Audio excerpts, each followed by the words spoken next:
Under the surface of that great expanse of blue that surrounds our continents, a daily fight for survival is played out, in which all the combatants are involved in a constant round of stalking, hunting, trapping, biting, devouring, tearing to pieces, gulping down, and swallowing. Every creature has its score written in its genes, and this is played out in symphony with those of the others. This symphony, in which all creatures kill and end up being killed, is euphemistically called the food chain.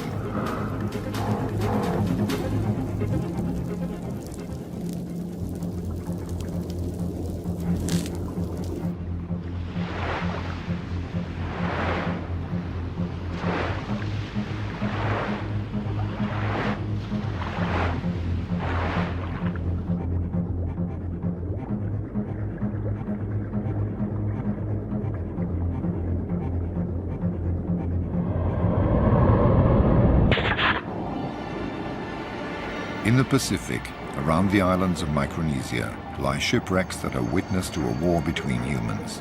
Their guns are long since quiet, but once a year the animals now living in and around them bombard the sea with their eggs and sperm.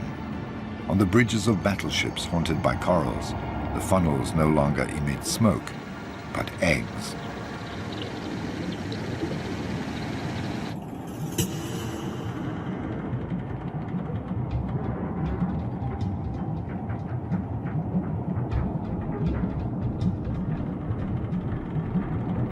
Crown-of-thorns starfish, sea urchins and giant clams, lodged like so many squatters on the wrecks, explode around the time of the spring full moon and release billions of sexual cells which will reproduce when they happen to meet. On the sides of the shell-studded battleships, the fertilized eggs grow, become larvae and mingle with the mass of plankton. There the predators await and swallow them in vast quantities.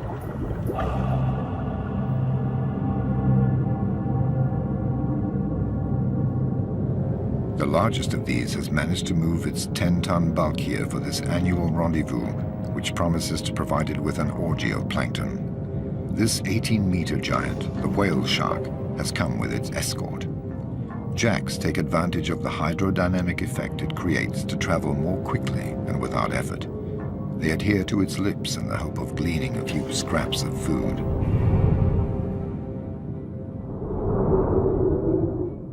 Remoras stick to the whale shark's tail with their suckers.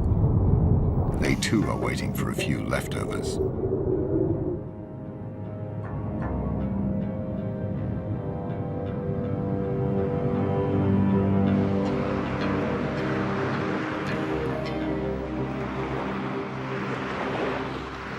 The whale shark is joined by other giants.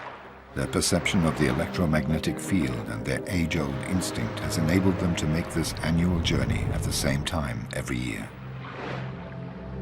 They suck up the plankton at the surface rather like skimming the cream off milk. They greedily swallow 2,000 tons of water and plankton per hour. The water is ejected through their gills, which are fitted with filters to trap the food. Despite their 300 rows of minute teeth, they never masticate.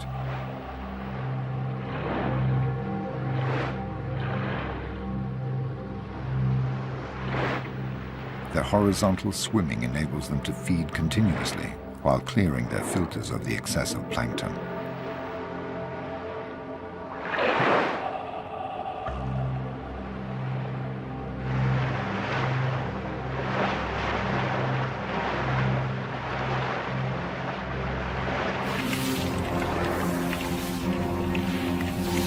The whale shark does not feed only on eggs and larvae.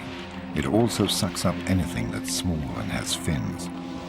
Dozens of anchovy, too busy to get out of the way, are gobbled up in a single movement of the lips.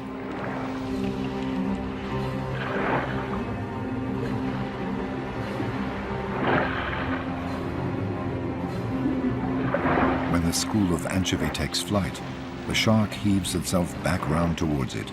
The anchovy then seek to protect themselves by twirling around its body.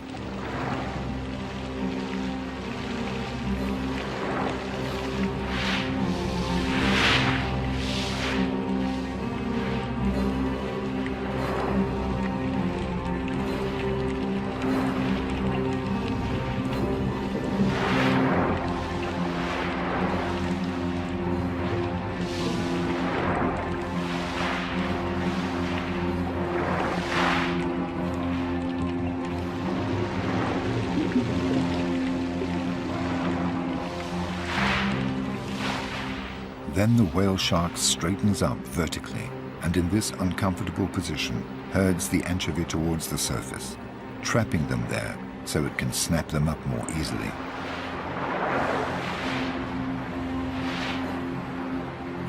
You are never alone in the ocean. Inquisitive sea lions come to see this great beast which is feeding on anchovy in their own hunting ground. It has left them without anchovy and is calmly gliding away. The sea lions have noticed more interesting prey, a school of steel pompanos, also attracted by the plankton. Faced with the predator, the steel pompanos regroup into battalions and close their squad's ranks.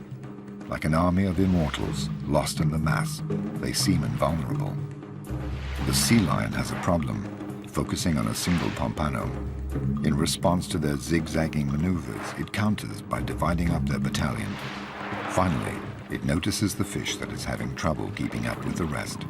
It isolates it and will not let go.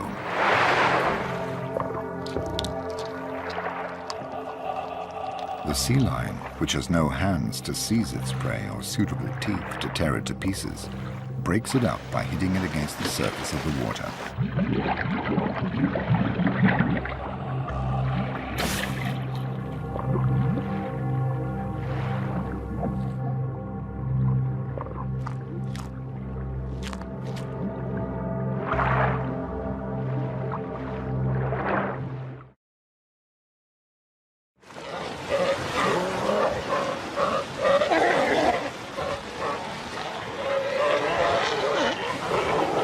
The sea lion is a mammal and likes to play for the sake of playing, often to the detriment of its prey.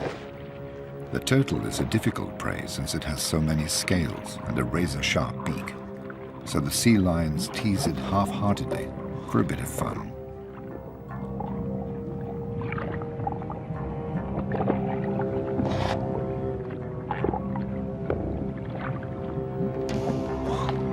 The reptile gets off lightly for the time being.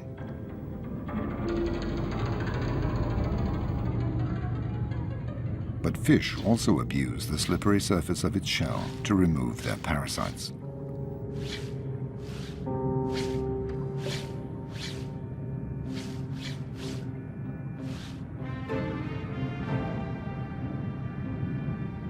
The turtle basically lives on what the reefs offer it, coral.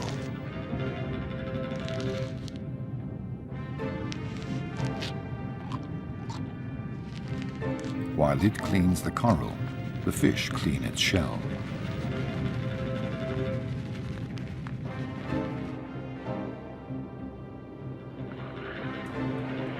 The turtle has found its favorite meal, the sea cucumber, a mollusk. The animal tightens into a ball to avoid being bitten and is swept along by the current towards the rocks where it tries to hide.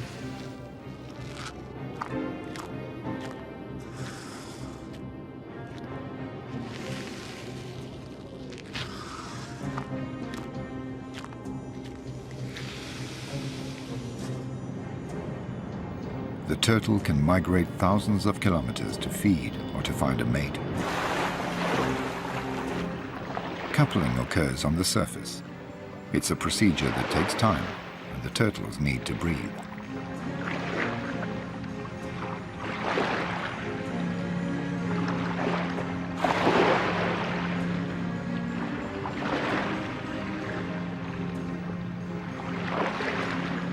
In the tossing waves, the male clings on with its rear flippers, while the female wears itself out trying to recover its breath.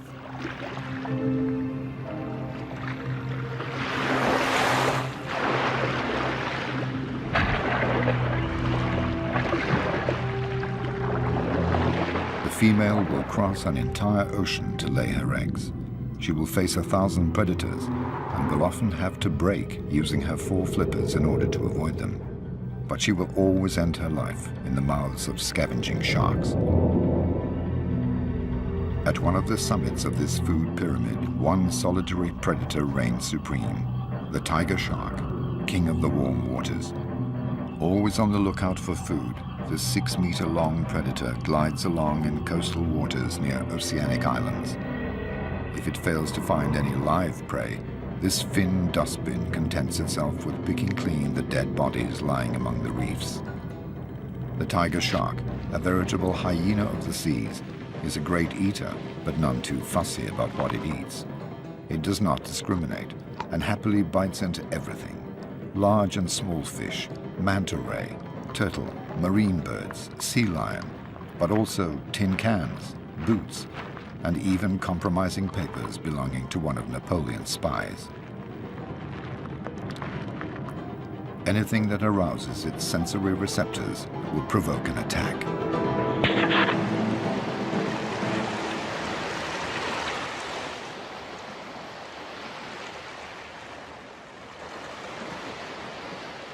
The November full moon shines over the Galapagos Islands. Darwin's Island is the gateway to the infinite expanse of the Pacific.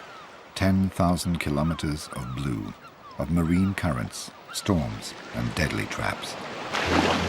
Every year, during the full moon of November and December, numerous species of fish come together and initiate their love ritual, which ends in sexual debauchery.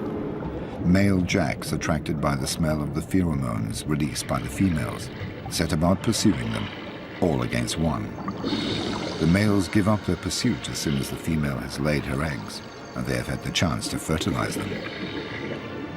Billions of oocytes turn the sea cloudy and attract another giant predator, the manta ray. This cousin of the shark, supported on wings spanning 6 meters, swims through kilometers of schools of pelagic fish busy reproducing.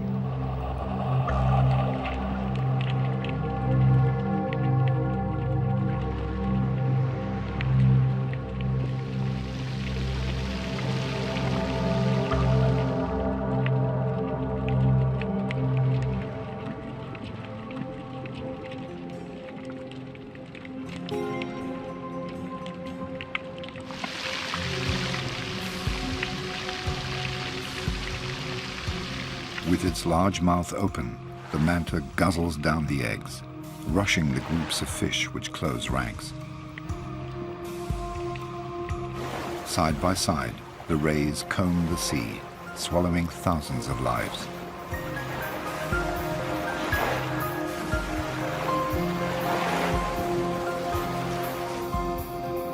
On both sides of its mouth, the manta unrolls the cephalic lobes, which it uses as a spoon to gulp down the plankton.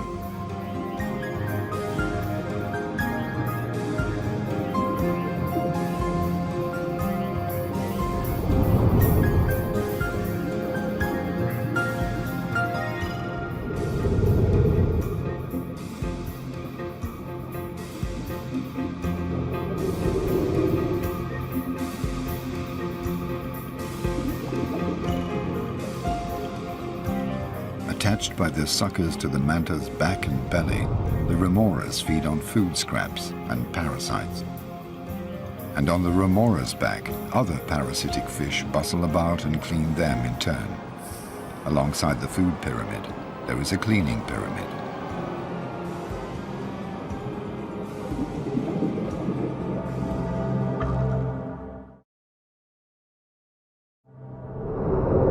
In the undersea world, no creature has hands to clean or scratch itself. So prey and predator spend a lot of time rendering such services to each other. Its meal over, the manta ray has just come to rest over a reef, always the same one, and offers its gaping mouth to the scavenging wrasse, which thoroughly rid it of its parasites.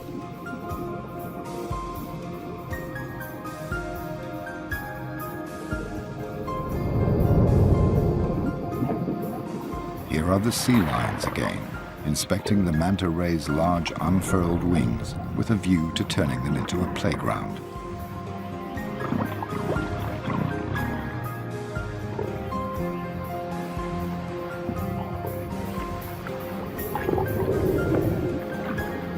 This ballet between mammal and shark has a different meaning for each.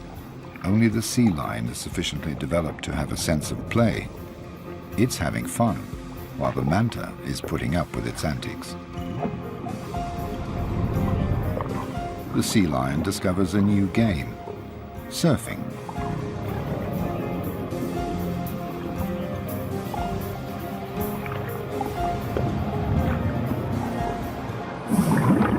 vast blue expanse, nothing is wasted.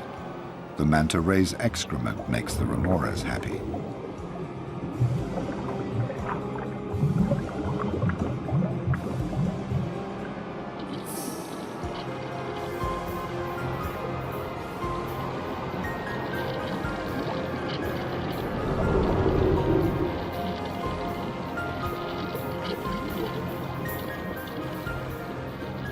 In the sea, everything is recyclable and recycled. The manta ray's scraps are patiently absorbed by the mollusk.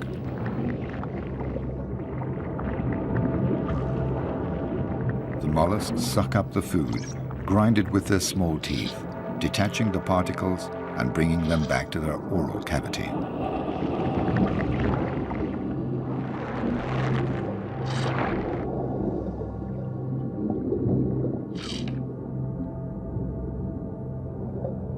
All living organisms shut away among the coral, capture, catch, trap, and feed on minute particles.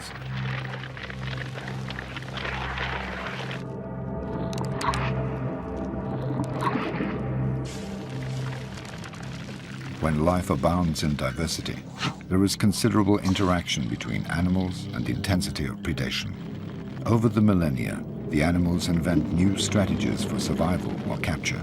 Camouflage is the most sophisticated form, where the creature attempts to blend in with the surroundings on account of its appearance, movements, or color.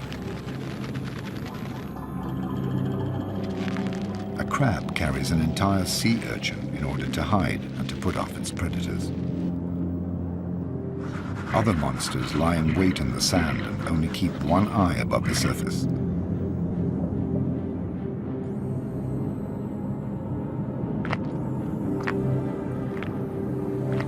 The king of camouflage is undoubtedly the octopus. It can change color at any time by simple contraction and relaxation of its pigmented cells, the chromatophores. It confuses its enemy and allows it to swoop down on its prey. Its meter-long tentacles crush the large crab in a few minutes, and then its sharp beak tears it apart.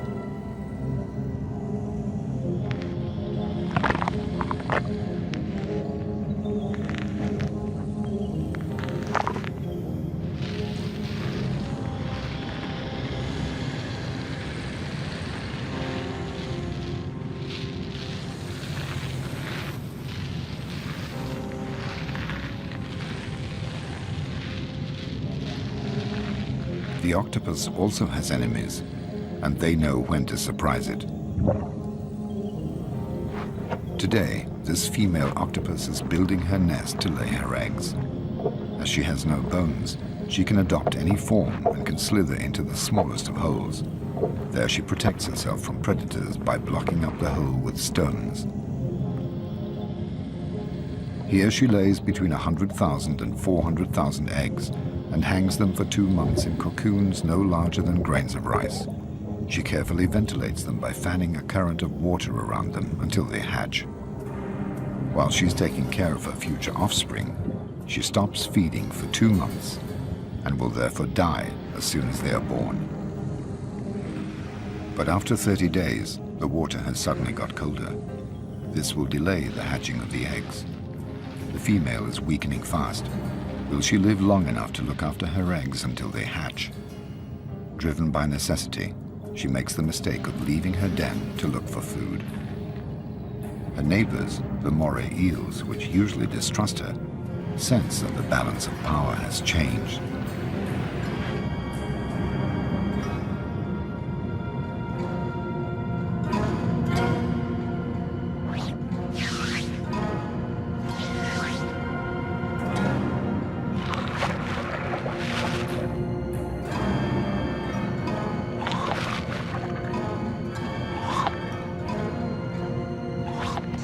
The octopus's ink does not succeed in dissuading its predators.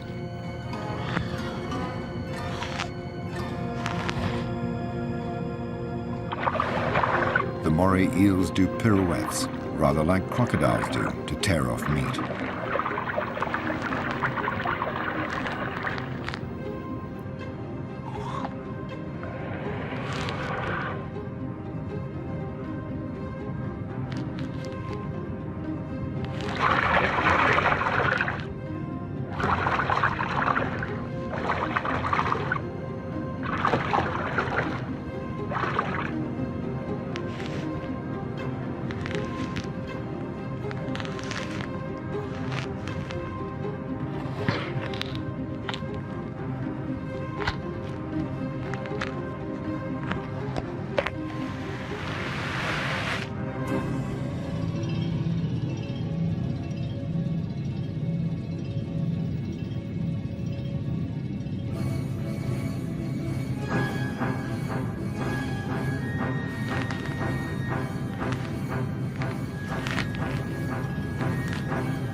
The final struggles of a mother who wanted another month of life to ensure the survival of her babies.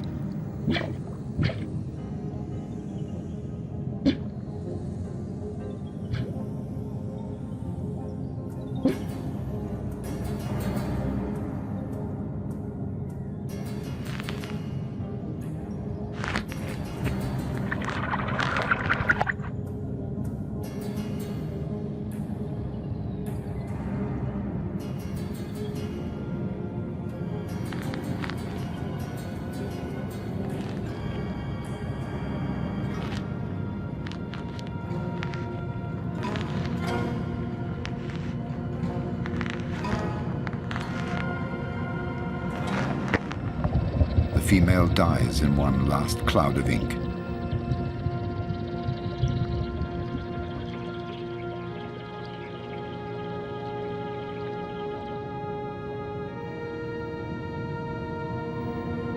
Her death means the death of all her eggs, which will dry out for lack of care.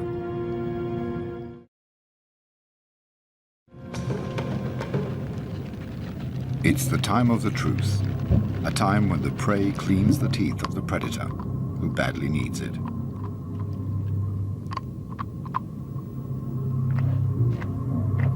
All forms of life happily participate in this symbiotic relationship.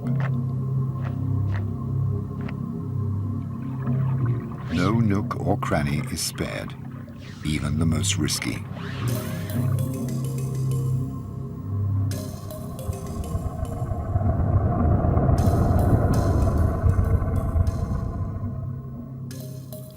Some fish are more cautious and don't entrust their flags to others. They rid themselves of their parasites using a stone until it becomes too smooth.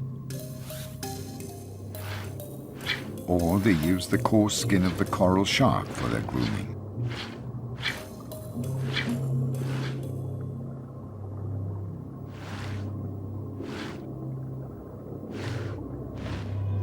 The coral shark has a problem. It is not quick and agile enough to catch a healthy fish. It therefore depends on the preparatory work of other fish. These hound an octopus and wound it. The meal is ready, and the coral shark only has to help itself. A relationship of service is also established between the coral shark and the jack. The jack sets about hunting. It attacks and wounds an ailing creole fish. The creole fish shelters in a cavity. The whole population of the reef comes rushing in for the kill. But the sharks drive all the other creatures away and fight over the prey. It's every shark for itself. It's a matter of seeing who will be most adept at working its way into the rock crevice.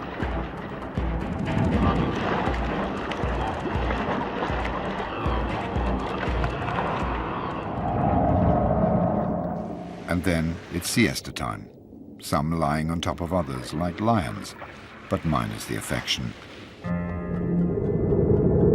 Leopard rays hunt under the very eyes of their predators, but they have nothing to fear from the hammerhead sharks as long as they're not diseased or wounded.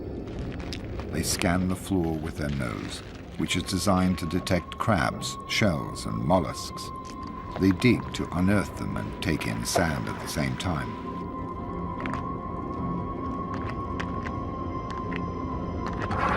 Despite their powerful jaws, they sometimes have difficulty grinding shells that are too thick.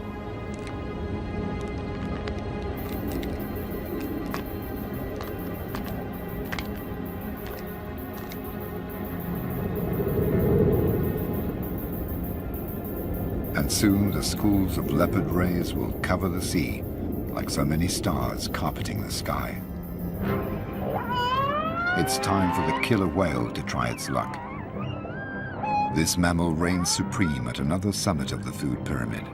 It's the nightmare of the rays, because unlike the sharks, which only hunt at night, it's active day and night and needs to feed more often than sharks. It harasses the rays until they become exhausted and zeroes in on the weakest.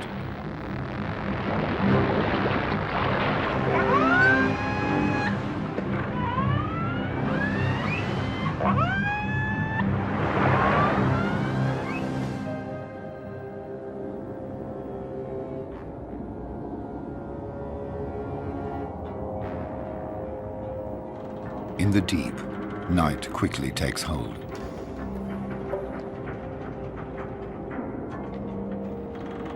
Among the debris of naval battles, another battle is played out.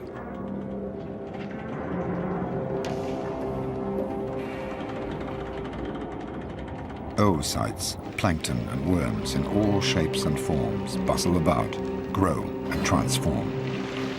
Schools of young sardines begin to come together, gradually forming enormous shoals.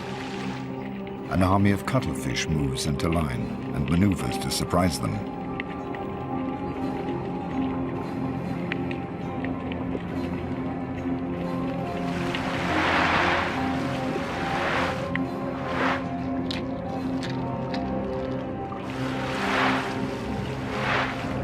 The cuttlefish has 2 tentacles and 8 arms. It launches its 2 tentacles like harpoons and stores its prey using the suckers covering its arms.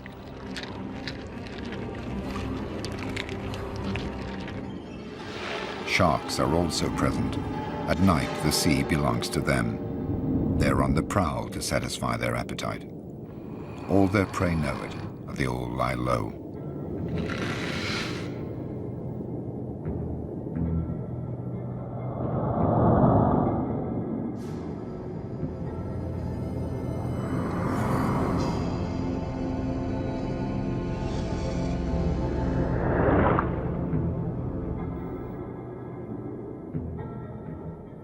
Others don't bother to hide, for they are toxic and their stings are poisonous.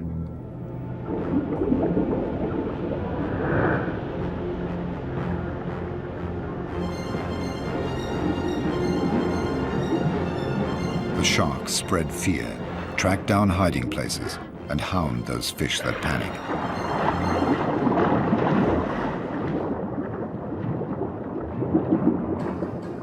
This fish has hidden itself well, but it's disturbed by a lobster.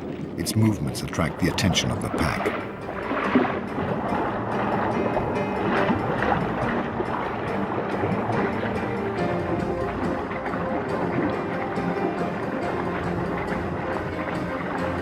The red fish ends up being caught.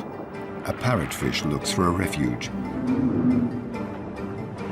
Will a mere crevice be enough to protect it from the relentless sharks?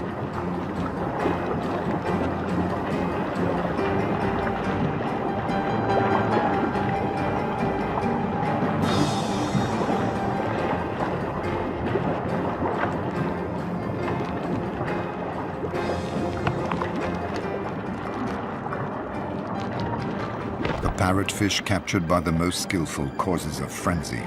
The sharks lose all their inhibitions and turn on each other.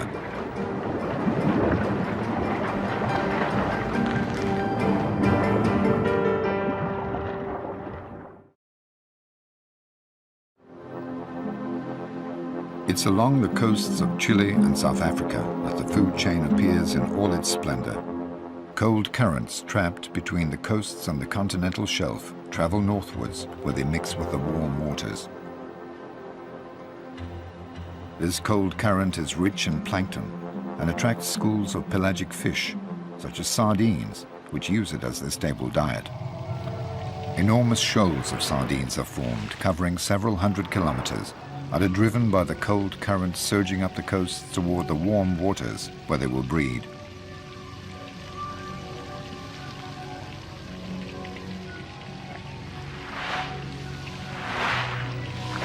But they haven't got there yet. Their journey will turn into a genuine obstacle course. All the sea's predators will be converging on them, starting with the schools of jacks, whose equivalent on dry land are packs of wild dogs.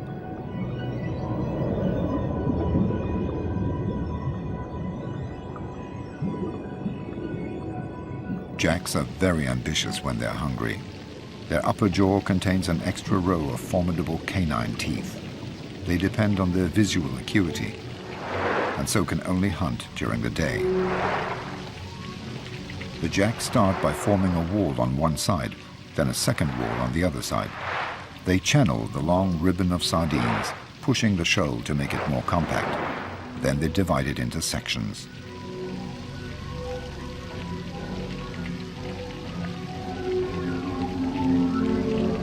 The sardines close ranks, squeezing up against each other. Finally, the jacks isolate a group, pursue it, and drive it towards the surface. Then they proceed to attack. The first of the many feeding frenzies that the sardines will suffer is beginning.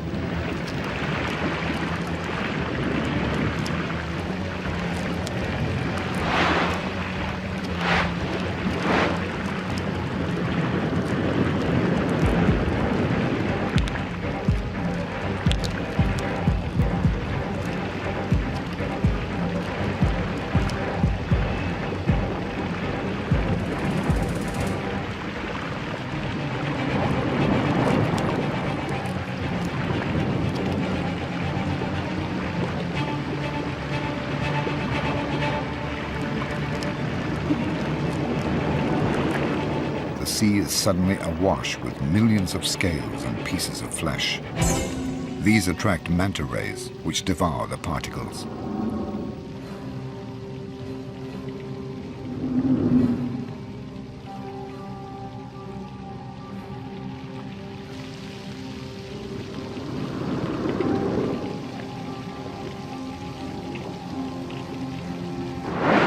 Then, when the jack's frenzy has died down, larger though no less voracious fish take over. The wounded or dead sardines fall through the water at a breathtaking speed, but will not have time to reach the ocean bed.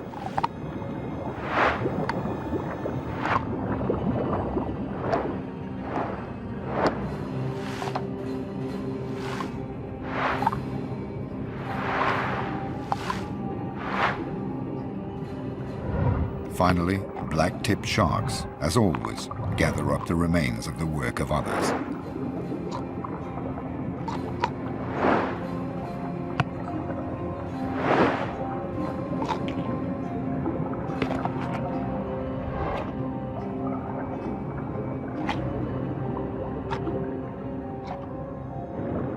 When the sardines have all been devoured, the jacks regroup. They feel heavier.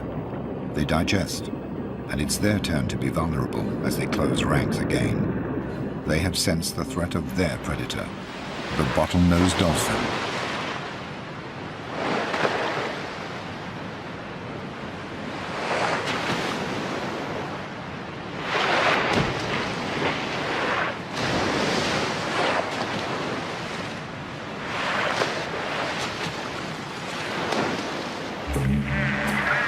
The dolphin is guided by sound.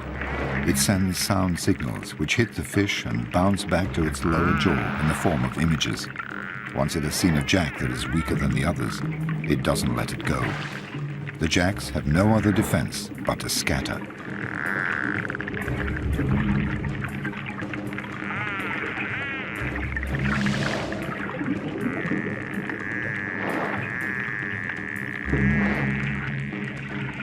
The dolphin can simultaneously snatch and swallow several fish per minute in a single movement.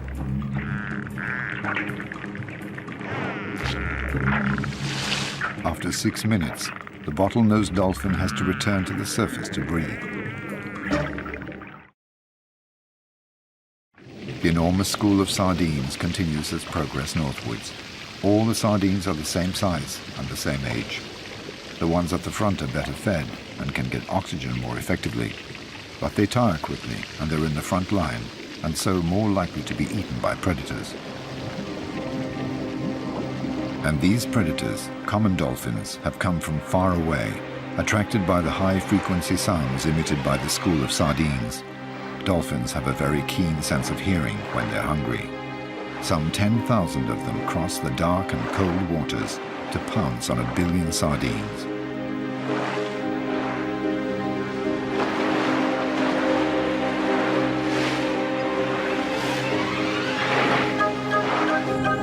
They're all there, the females with their young pressed against their belly, supervised by groups of male guardians. The oldest trail at the rear.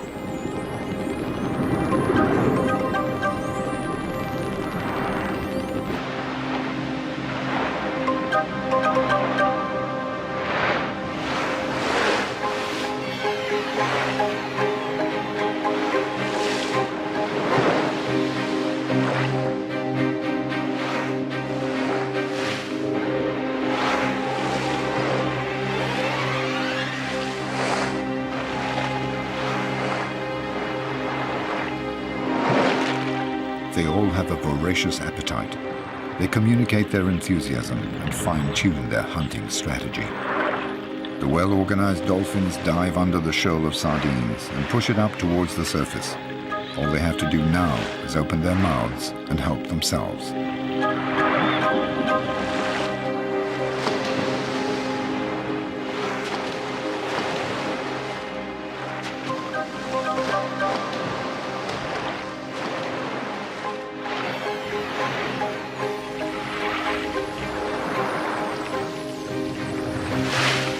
The sardines, for their part, have a common defense strategy. Pirouette in complicated figures to disconcert the attackers and ensure that they always have another sardine at their side. Sharks have a keen sense of smell when they're hungry.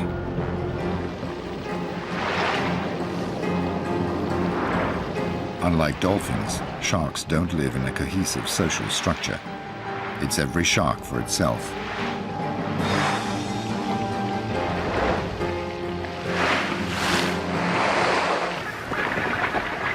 A fourth species of predator has noticed the shoal. Colonies of gannets cover 200 kilometers a day to go and fish.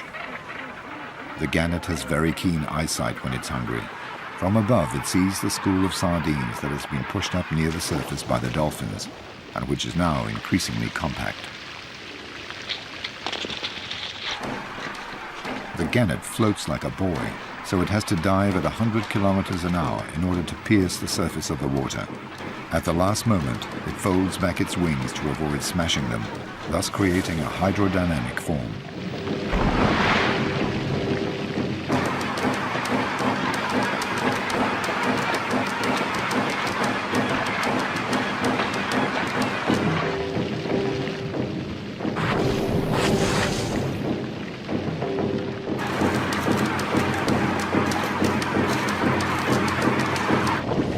Gannets dive in successive waves, up to 30 meters deep.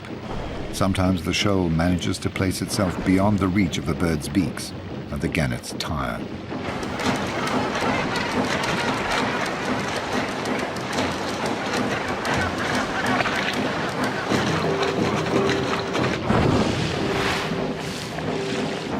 Predators arrive from all over, common dolphins guided by their sense of hearing, gannets by their eyesight, and sharks by their sense of smell. An informal alliance of predators formed for a feeding frenzy.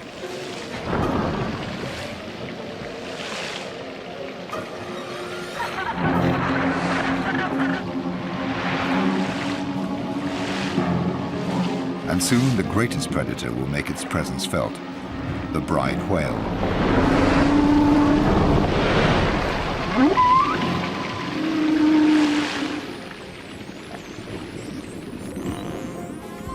The party is over for today, and the common dolphins return to their polar waters. They express their contentment, sharing their excitement, and regaling their young with lengthy tales of the hunting adventure. For the young are there too. They have not taken part in the hunt, but they have observed it, hidden beneath the belly of the adult females. The females took it in turns to dissuade the sharks from coming near until they had all eaten their fill. The school of sardines, despite its losses, continues northwards and approaches the coast. It passes alongside a cliff where a sixth predator perches. The frigate bird, with its 2-meter wingspan. The king of the gliders is also king of the cowards. Unlike the gannet, the frigate bird does not secrete enough oil to protect its wings, so if its wings become wet, it sinks. It has therefore adapted its hunting method to its handicap. It is one of nature's bag snatchers.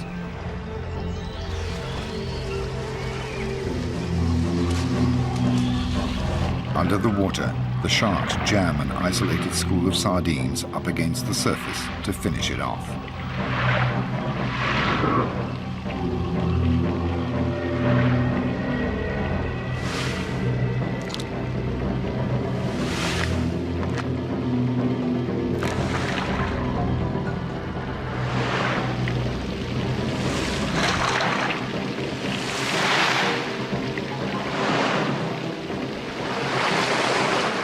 Frigate birds have to sneak between the shark's teeth and the spattering of blood without getting too wet in order to capture their prey.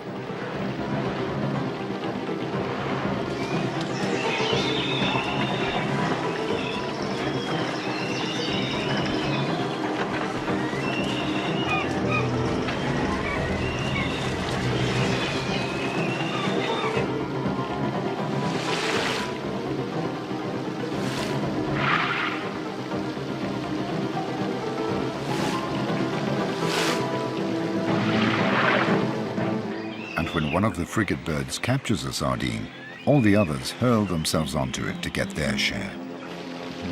Finally, what remains of the school of sardines arrives in the warm waters of the north to breed there. For many of the older sardines that have already made the journey often, this will be the last one, because the food chain is dominated by one supreme, invisible predator, Homo sapiens.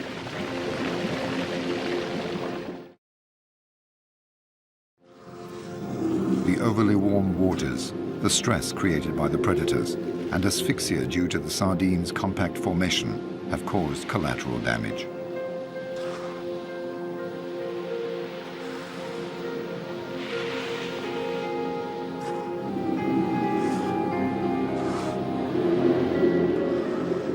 Carried along by the current, they will not go far because refuse collectors are following their tracks.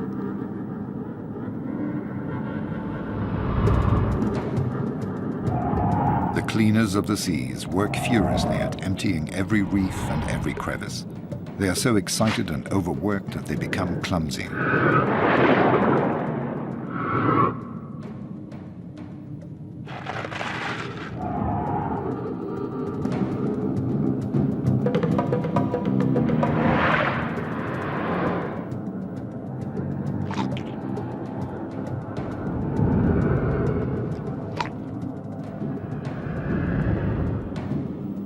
Everything is cleaned. Thanks to the sharks, the sea will always be clean. This 1-month frenzy comes to an end when the ferocious predator turns into a docile patient, imploring a wrasse to clean its teeth.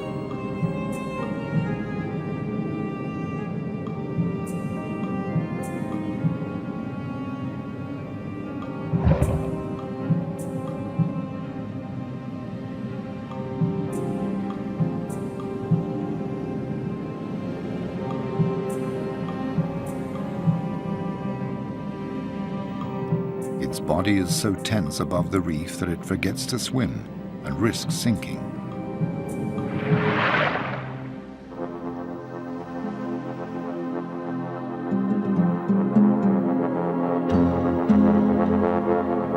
The southernmost tip of Africa, at the Cape of Good Hope, where the warm waters of the Indian Ocean meet the cold waters of the Atlantic, is where we find the largest of the predators, the great white shark. It lords it over a large area containing a dozen colonies of sea lions, its favorite prey.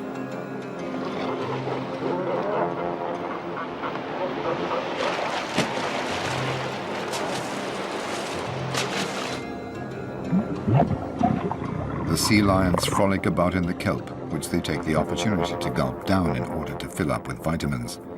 In a radius of a few meters around the island, they feel safe thanks to the shallow water. Among the panic-stricken sardines, they're enjoying themselves, playing with the cormorants.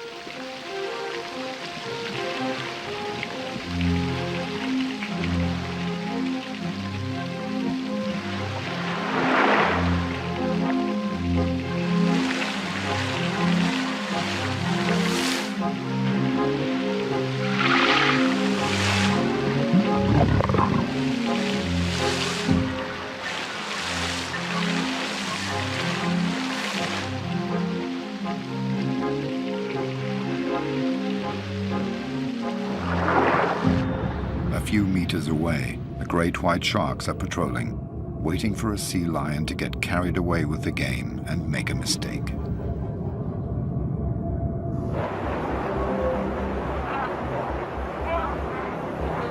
Some 20 great whites are laying siege to these 2,000 sea lions on the little island.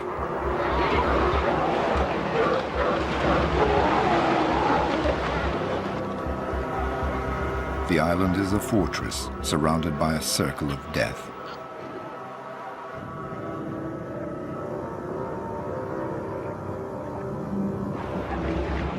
The 6-meter-long great whites glide close by the island, but don't dare penetrate the kelp which surrounds it, out of fear of getting stuck there among the rocks on account of their size. This predator and its prey have swum face to face for thousands of years.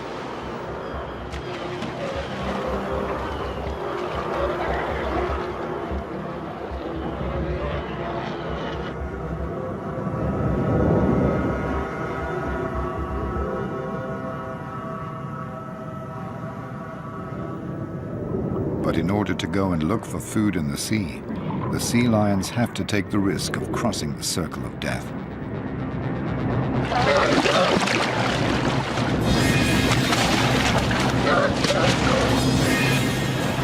The sea lion is knocked about, but as happens every so often, it manages to escape thanks to its agility.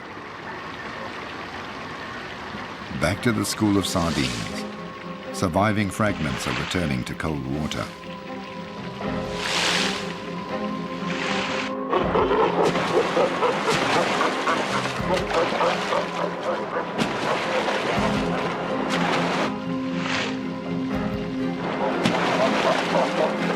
Bronze sharks, natural predators of the sea lions, join them but don't pay them any attention. But the sea lions make sure they keep behind the sharks, even nibbling at their tails by way of teasing. Now they have to cross the circle of death again to get back to their island. It's evening, the time when birds migrate and the great white shark is at its most active.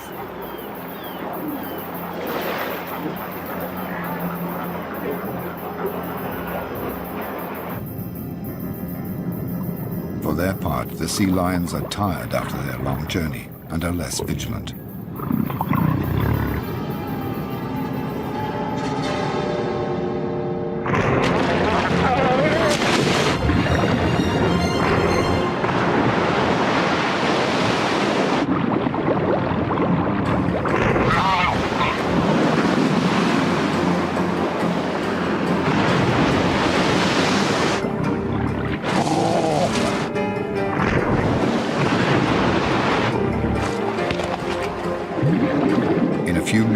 The sea has turned blood red, and the great white sharks, the summit of the food pyramid, have killed the weakest, the most absent-minded, and the most hesitant.